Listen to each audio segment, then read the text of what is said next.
Hello students, कैसे हैं आप लोग। और आज के हम वीडियो में बेटा पीजो इलेक्ट्रिक इफेक्ट के बारे में जानेंगे।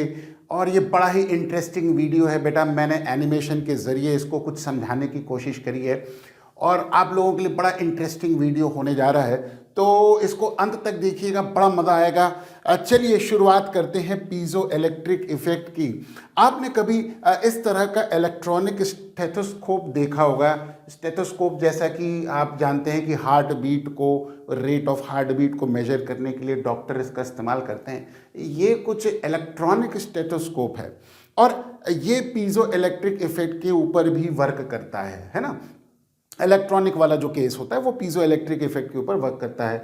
और कई बार आप लोगों ने फ्यूल टैंक के अंदर देखा होगा कि उसके अंदर भी सेंसर लगा होता है, वो भी बेटा पीजो इलेक्ट्रिक इफेक्ट के ऊपर ही बेस्ड होता है। तो क्या होता है ये पीजो इलेक्ट्रिक इफेक्ट, इसको एक बार थोड़ा सा समझें। तो ये हमारे पास इलेक्ट्रॉनिक स्टेथोस्कोप है जो कि पीजो इलेक्ट्रिक मटेरियल के ऊपर बेस्ड है बेटा। एक्चुअली में पीजो इलेक्ट्रिक मटेरियल जो होता है, जैसे कि फॉर एग्जांपल हमारे पास एक कॉमनली नोन क्रिस्टल होता है जिसको हम क्वार्ट्ज क्रिस्टल कहते हैं, है ना। क्वार्ट्ज क्रिस्टल बेसिकली क्या होता है, सिलिकॉन डाइऑक्साइड होता है। तो इसमें अगर हम सपोज कर लो कि कोई एक ऐसा पीजो इलेक्ट्रिक मटेरियल होता है जिसके ऊपर अगर हल्का सा हम स्ट्रेस देते हैं, तो स्ट्रेस देने से क्या होगा बेटा, इसके अक्रॉस वोल्टेज डेवलप होता है। और यहाँ पे आप देख सकते हैं कि हमने मल्टीमीटर लगा के एक वोल्टेज को नापा है ना। जो भी आपकी वोल्टेज आ रही है वो रीडिंग हमको नज़र आ रही है। तो उस कंडीशन में होता क्या है कि इस फिनोमेना को पीजो इलेक्ट्रिक इफेक्ट कहते हैं कि जब कभी भी किसी मटेरियल के अक्रॉस हम थोड़ी सी स्ट्रेस लगाते हैं या किसी तरह की कंप्रेसिव फोर्स लगाते हैं या किसी तरह की टेंसाइल फोर्स लगाते हैं, तो उसके एंड्स के अक्रॉस क्या डेवलप होता है, एक पोटेंशियल डिफरेंस डेवलप होता है। इसी फिनोमेना को हम पीजो इलेक्ट्रिक इफेक्ट कहते हैं। और ये पीजो इलेक्ट्रिक इफेक्ट कुछ क्वार्ट्ज जैसा क्रिस्टल जो होता है वो हमको शो करता है। ये देखिए क्वार्ट्ज क्रिस्टल का स्ट्रक्चर है जो कि मेनली सिलिकॉन डाइऑक्साइड होता है। और ये आप देख सकते हैं कि एक लैटिस स्ट्रक्चर है सिलिकॉन डाइऑक्साइड का, है ना, जिसमें सिलिकॉन के एटम्स होंगे, ऑक्सीजन के एटम्स होंगे और वो कोवलेंट बॉन्ड बनाते हुए एक पर्टिकुलर लैटिस स्ट्रक्चर को बनाते हैं। ठीक है। और अगर आप इसका ध्यान से देखें तो इसका जो स्ट्रक्चर आता है वो एक हेक्सागोनल शेप में स्ट्रक्चर आता है। इस हेक्सागोनल स्ट्रक्चर को अगर हम ठीक से आइडेंटिफाई करें या ठीक से स्टडी करें तो हमको कुछ इस तरह से मिलेगा कि इस हेक्सागोनल स्ट्रक्चर के अंदर सिलिकॉन और ऑक्सीजन के एटम्स कुछ इस तरह से अरेंज होते हैं। ठीक। अब सपोज कर लो कि एक सिलिकॉन और एक ऑक्सीजन के एटम की हम बात करें और इनके बीच में मान लो एक इलेक्ट्रॉन की शेयरिंग की बात करें, तो होता क्या है कि बेटा ऑक्सीजन एटम जो होता है, आप देखिए ना, स्मॉलर इन साइज है as compare to silicon atom. तो होता क्या है कि बेटा जो इलेक्ट्रॉन होता है, जो शेयरिंग हो रही है, वो इलेक्ट्रॉन जो है वो एक्चुअली में ऑक्सीजन एटम अपनी तरफ ज्यादा खींचेगा। भाई खींचातानी चल रही है भाई, सीधी सी बात है कि भैया मैं ज्यादा लूंगा, मेरी तरफ आओ, है ना। सिलिकॉन कहेगा मेरी तरफ आओ, ऑक्सीजन कहेगा नहीं मेरी तरफ आओ। अब जीतेगा कौन है? जीतेगा वो जिसका एटम का साइज छोटा होगा। क्यों छोटा होगा भाई? अब ऑक्सीजन के एटम का अगर मान लो साइज छोटा है तो ये इलेक्ट्रॉन ऑक्सीजन के न्यूक्लियस के ज्यादा करीब पहुंच जाएगा, तो अट्रैक्टिव फोर्स बढ़ गई ना। तो इसी वजह से ये इलेक्ट्रॉन जो है ऑक्सीजन अपनी तरफ ज्यादा ले लेगा। खींचातानी तो चल ही रही है, देख रहे हैं आप कितने अच्छे एनिमेशन के जरिए ऑक्सीजन ये छोटा सा लाल कलर का और ये सिलिकॉन एक छोटा सा पीला कलर का हो गया। और आप यहाँ पे देखिए, ये देखिए हमारे पास ऑक्सीजन और सिलिकॉन के बीच में खींचातानी चल रही, मैं लूंगा नहीं, मैं लूंगा नहीं, मैं तू लूंगा मैं नहीं लूंगा। अब जीतेगा कौन? जीतेगा ऑक्सीजन। और ये जो इलेक्ट्रॉन है वो ऑक्सीजन के ज्यादा करीब आ गया। तो हम यहाँ पे कंसेप्ट इंट्रोड्यूस करते हैं इलेक्ट्रोनेगेटिविटी का। तो यानी कि हम ये कह सकते हैं कि इलेक्ट्रोनेगेटिविटी किसकी ज़्यादा हो गई? आप बताइए, ऑक्सीजन की ज़्यादा होगी ना सिलिकॉन के कंपैरिजन में। और ये एक डाइपोल टाइप का अरेंजमेंट बना लेगा।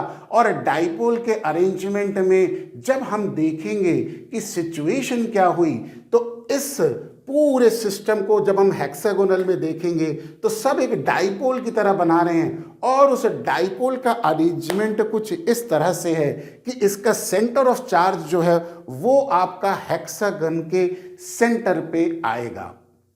ठीक है, अब ये तो हमारे पास centre of charge normal condition में हो गया और यही आप अगर देखें कि सिलिकॉन क्रिस्टल के अंदर होता है। अब सपोज कर लो हमने क्या किया कि इसके ऊपर एक कंप्रेसिव सी फोर्स लगाई, दोनों साइड से हमने क्या करी, एक फोर्स लगाई, कंप्रेसिव फोर्स लगाई। जब हम कंप्रेसिव फोर्स लगाएंगे तो आप देखिए ये हेक्सागोनल थोड़ा सा डिफॉर्म करेगा और जो सेंटर ऑफ चार्ज जो एक जगह पे आ रहा था वो अब क्या हो गया, सेपरेट हो गया। और जैसे ही चार्जेस का सेपरेशन हुआ, पॉजिटिव चार्ज और नेगेटिव चार्ज जैसे ही हमारे पास डेवलप हुआ, यानी कि हमारे पास कंडीशन क्या हो गई, पोलराइजेशन हो गई, है ना, जिसको हम बेटा इलेक्ट्रोस्टैटिक्स में भी हम लोगों ने पढ़ा होगा पोलराइजेशन के बारे में, है ना। वो पोलराइजेशन डेवलप हो गया और जिसकी वजह से आप देखिए कि पॉजिटिव और नेगेटिव चार्ज के बीच में एक छोटी सी इलेक्ट्रिक फील्ड स्टैब्लिश हो गई। और जैसे ही इलेक्ट्रिक फील्ड स्टैब्लिश हो गई वैसे ही आप देखेंगे कि यहाँ पे हमारे पास इसके अक्रॉस एक पोटेंशियल डिफरेंस हो जाएगा, क्योंकि इलेक्ट्रिक फील्ड होगी तो वहाँ पे पोटेंशियल डिफरेंस होगा। ठीक, और ये कब हुआ, जब हमने कंप्रेसिव फोर्स लगाई। अगर हम कंप्रेसिव फोर्स को हटा देंगे तो ये वापस वहीं चला जाएगा।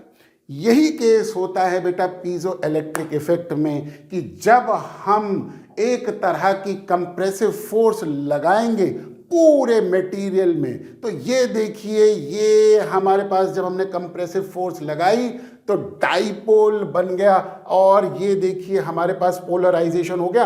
अब ये अरेंजमेंट देखिए कैसा हो गया, ये एक छोटा सा सेल हो गया, ये छोटा सा सेल हो गया, ये भी सेल हो गया। तो अगर इसको हम कंप्रिहेंसिव तरीके से देखें तो बेटा क्या नजर आएगा कि ये छोटे छोटे सेल्स सीरीज में हैं और फिर ये पैरेलल में है, यानी कि मिक्स्ड ग्रुपिंग ऑफ सेल्स हो गया, जैसा कि हम करंट इलेक्ट्रिसिटी में पढ़ते थे। बिल्कुल वैसा ही कुछ अरेंजमेंट हो जाएगा और उसके बाद उस तरह का अरेंजमेंट जब मिक्स्ड ग्रुपिंग के रूप में होगा तो आप उसका फॉर्मेशन कुछ ऐसा देखें, ये देखिए बैटरी बन गई। अब जब ओवरऑल इफेक्ट देखेंगे इसके अक्रॉस तो काफी बड़ा वोल्टेज नजर आ जाएगा और जितनी मटेरियल की थिकनेस है जितनी ज्यादा होगी उतना ही ज्यादा हमको वोल्टेज मिलेगा। इसी फिनोमिना को बेटा हम पीजो इलेक्ट्रिक इफेक्ट कहते हैं। तो ये क्यों होता है ये मैंने आपको पूरा एक समझा दिया एनिमेशन के जरिए। तो अगर सपोज कर लो कि इनवर्स अगर हम इसका करना चाहें, inverse piezo electric effect, inverse का मतलब क्या हुआ भाई, पीजो इलेक्ट्रिक इफेक्ट में हमने फोर्स लगाई उससे वोल्टेज डेवलप हुआ। इनवर्स फिनोमिना क्या होगा कि यदि हम वोल्टेज लगाएंगे तो क्या ये मटेरियल श्रिंक भी हो सकता है या एक्सपैंड हो सकता है, दोनों फिनोमिना हो सकते हैं ना। तो चलिए अब ऐसा भी करके देखते हैं कि इनवर्स पीजो इलेक्ट्रिक इफेक्ट को देखने के लिए हमने एक छोटा सा सेल लगाया और छोटा सा जब हमने सेल लगाया तो हमने ये पाया कि जैसे ही हमने सेल लगाया एक इलेक्ट्रिक फील्ड एस्टैब्लिश हो गई और इलेक्ट्रिक फील्ड फिर से वही सेंटर ऑफ चार्ज को क्या करेगा, अब इस पूरे देखिए हेक्सागन को इसने क्या किया, थोड़ा सा इलोंगेट कर दिया, यानी कि इलोंगेशन हो गया। इसका मतलब मटेरियल का ओवरऑल मैक्रोस्कोपिक इफेक्ट क्या आएगा कि वो मटेरियल एक्सपैंड कर गया।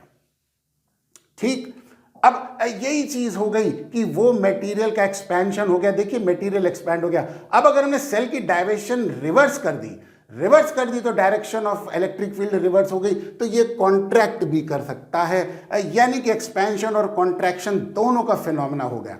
अब छोटा सा एक एग्जांपल देखते हैं कि डिजिटल स्टेथोस्कोप कैसे वर्क करता है, जैसे डॉक्टर्स वगैरह इस्तेमाल करते हैं। बेटा इसमें एक छोटा सा डायफ्राम होता है, ये देखिए डायफ्राम है। ये डायफ्राम क्या होता है, साउंड सेंसिटिव होता है और जैसे ही ये डायफ्राम थोड़ा सा वाइब्रेट करता है ये क्या करता है, पीजो इलेक्ट्रिक मटेरियल, ये देखिए हमने पीजो इलेक्ट्रिक मटेरियल रखा हुआ है और पीजो इलेक्ट्रिक मटेरियल इस डायफ्राम के ऑसिलेट होने की वजह से ये क्या कर रहा है, दब रहा है। और जैसे जैसे ये दबेगा small amount of voltage establish होगा वो वोल्टेज हमने क्या किया, एम्पलीफाई किया। हमारे पास एम्पलीफायर मटेरियल भी होता है और जैसे जैसे ये वाइब्रेट कर रहा है, ये देखिए एम्पलीफायर फिल्टर सर्किट हो गया। इसने इस वोल्टेज को एम्पलीफाई किया और एम्पलीफाई करके प्रॉपर तरीके से ट्रांसड्यूसर लगा के और ये पूरा हाउसिंग करके हमको अब पूरा उसकी दिल की धड़कनें सुनाई देती हैं। और डॉक्टर इसी तरह से आज की डेट में बेटा ये पीजो इलेक्ट्रिक इफेक्ट के ऊपर बेस्ड डिजिटल स्टेथोस्कोप का इस्तेमाल करते हैं। पहले ज़माने में एक स्टेथोस्कोप नॉर्मल कंडीशन होता था, अब आजकल ये डिजिटल वाला हो गया है। तो बेटा ये आपने देखा आज का जो वीडियो है वो बेटा बेसिकली स्टेथोस्कोप और पीजो इलेक्ट्रिक इफेक्ट से रिलेटेड था और उम्मीद करता हूँ कि आप लोगों को बहुत पसंद आया होगा ये वीडियो हमारा। Thank you so much, have a nice day.